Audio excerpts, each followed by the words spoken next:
Welcome back to the daily devotionals. I'm Seamus Whaley, Sean's youngest brother.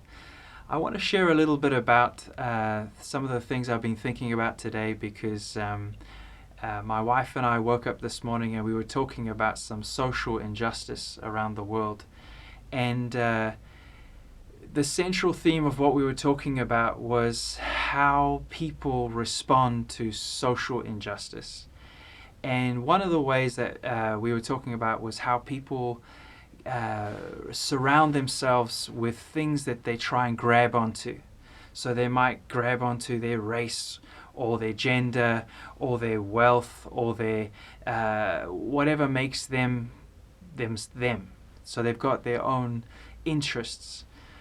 But these are all things that link to culture. And one of the things that we were saying is that people try and link, oh, if I only could celebrate my culture, I would be able to feel better and get ourselves out of social injustice. And although some of that is very helpful, some of that is very good to know where you come from. The Whaleys, we come from South Africa, and so we grew up in one culture. Then we moved to England.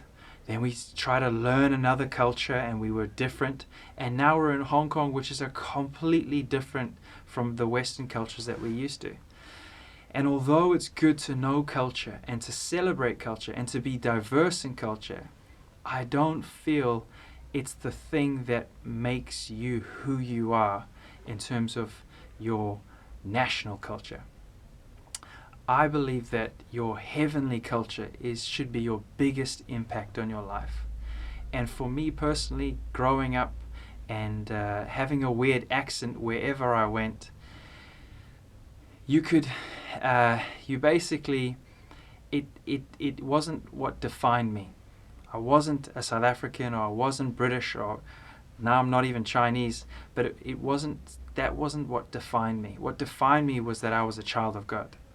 And so meditating and thinking about it today and just some of the conflicts that are happening around the world, I just felt impressed to share that if you feel isolated, or if you feel confused, or if you feel disillusioned with the way the world is, one of the things to grab onto is your Father in heaven.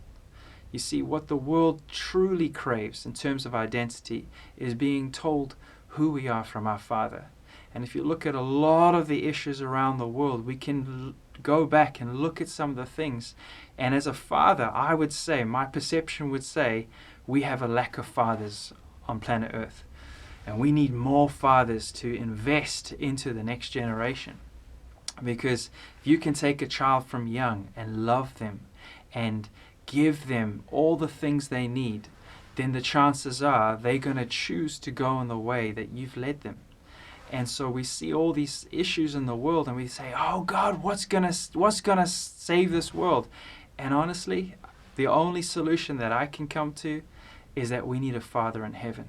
And so when we talk about culture and we talk about identity, just thinking about it today, those are the two things that we find in our Heavenly Father. He gives us our identity. He gives us a culture of the kingdom. And when we, as humans, identify around those things, what we find is all our differences, all our difference of opinions, all start to amalgamate because we have one Father.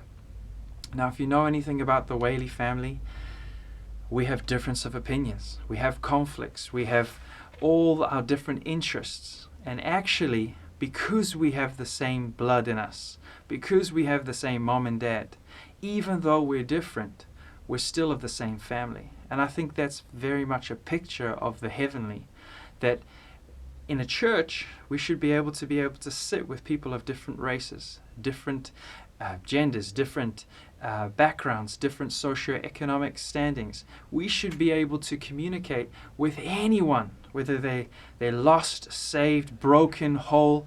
That's what the brilliant thing about the kingdom culture is, that we can all align ourselves to a new culture. And so we don't need to identify with our natural culture and I am South African, I am British, I am Chinese. We don't need to do that. in the kingdom.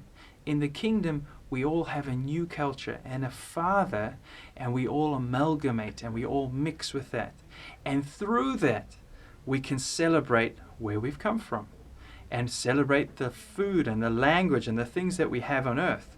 But ultimately, we're not earth beings. Ultimately, we're not from earth. We're spirit beings and we're eternal beings, and we are meant for something greater. So if you're feeling disillusioned and you're feeling confused and you're watching the news cycle and going, oh man, there's more of this going on. Man, when will our world get better? I've got news for you. This has always been. When Jesus was born into the world, he came into a world that was divided. There were Samaritans. There were Jewish people. There were Pharisees. There were Romans. I tell you what, they didn't get on. They didn't see eye to eye. They had conflict of issues. But guess what? When Jesus preached, he had Romans come to him. He had Samaritans come to him. He had Pauls come to him. He had lepers come to him. He had very wealthy Zacchaeus, tax collector, come to him. Every single socio-economic, racial gender came to him, and they felt aligned with this new king, the Father's heart. And so I just want to challenge you, especially if you're feeling broken, hurt, disillusioned, lost, alone in the news cycle that you're reading.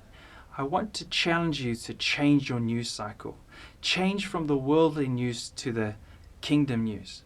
Put down the newspaper and put down the online video that you're watching about the news, and pick up the Bible and start to read about a Father who loves you and who has a new identity for you.